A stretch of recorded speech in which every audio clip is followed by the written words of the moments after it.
Hello, Steve Gadsby here for FurnaceUSA, and today we're going to tell you about everything that you need to know about forced air heating for your home. One of the most important things that you need to think about with forced air heating, let's say if you are building a house or if it's new construction, what are your alternatives? What could you do that's different than forced air heating?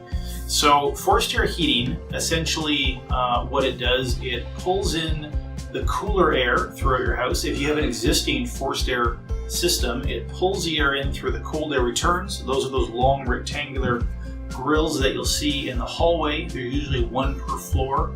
Sometimes in older homes there's a lot more cold air returns, but let's say there's 3 or 4 of them. It sucks in air from these cold air returns.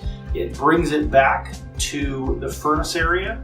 It brings it down along the side of the furnace area. It sucks it into the furnace, the cooler air. Let's say it's coming back at, the temperature of the house, maybe 70 degrees Fahrenheit. It puts it into the furnace. It runs it through something called a heat exchanger. So that is the core element. That is the common connecting element between all sorts of forced air systems. There's something called a heat exchanger. What a heat exchanger is, it is heat that's being generated on one side of a, let's call it like a chamber, like a heating chamber. So there's gas and there's exhaust products and all this type of stuff going into a heating chamber. That heating chamber then runs through, and depending on the efficiency, that just basically runs out of your house. That's the chimney coming out of your roof, or if it's high efficiency, that's the plastic pipe sticking out the side of the wall. So that is on the inside of the heat exchanger, and that gets super hot. That gets very, very, very hot. As that's heating up, there's on the outside of the heat exchanger, there's a pathway for air to get through. So the air that's coming back from your house is going back into your furnace. It's going in the big blower system underneath your furnace, and then it's blowing up through. It's pushing past that heat exchanger. It's scraping all that heat off, and then that heat is going up into your house.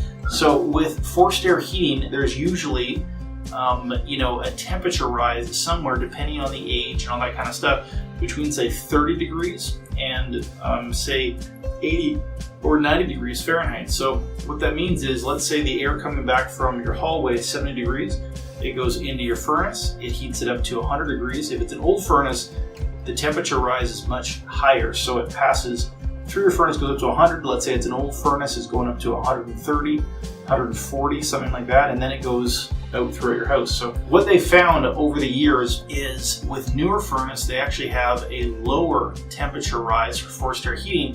And the benefit that does, the problem if the older systems, if the temperature rise is too high, it will essentially, the heat will just rise. It'll go to the top of the room. It'll make its way through the insulation, and you've lost it.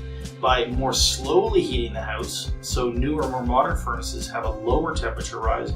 It slowly or more slowly brings everything up to temperature.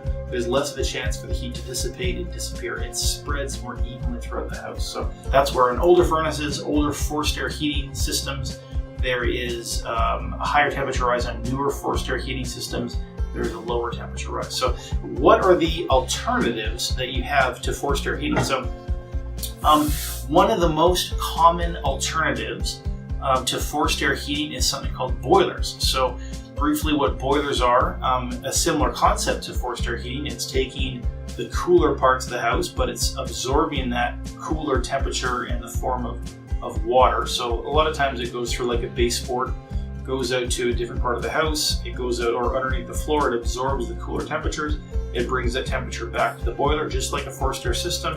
It heats that water back up, it puts it back into a pipe. So that's a boiler system. So pluses of boiler systems as compared to forced air heating is that it will heat your house more evenly. It will do it very quietly, but you can never have the benefits of what forced air heating can give you. So the benefits of forced air heating is that you can connect, you can connect a air conditioning system to it, or you can connect a heat pump system to it, or you can do other sorts of things with forced air heating that you can't do with other types of systems. So another option is something called ductless mini splits, ductless heating. as opposed to forced air heating. Ductless heating is just an individual little heater that sits up on the wall behind, or so it's put on the wall inside different bedrooms and different rooms throughout the house, and it provides heat to that individual room. It is forced air in a sense because there is a heat exchanger. It's usually not a gas. They're usually heat pumps. They're usually electric, and they're just for much smaller areas. So forced air heating, generally, as an overall rule, it generally refers to attached or detached house with a ducting system. So you have a big flow of air spreading out and being distributed all throughout the house. So you're forcing the air throughout the house. Another alternative to forced air heating is something called electric baseboard or electric resistance heaters. They are your absolute worst option just because they'll cost you triple in terms of utilities. So they're not a fantastic option. Another common thing that people ask us is what is the sequence of operations? What's going on with the forced air system? So as I mentioned, the cold air is coming in. So the first thing that happens, you turn your thermostat up. So as soon as you turn your thermostat up, or as soon as there's a call for heat your thermostat, poof, the gas comes on inside your forced air system. It's going into the heat exchanger that we talked about before, and then that starts to heat up, tick, tick, tick, tick, tick, tick, tick. On the old school ones, it had a temperature probe, and once it got to a certain temperature, then boom, then the fan will kick on. So the temperature and the fan are related to each other. With more modern furnaces, it's more just on a timer, 60 seconds, 90 seconds, stuff like that. So that's your basics of forced air heating. Negatives and positives, pluses and minuses.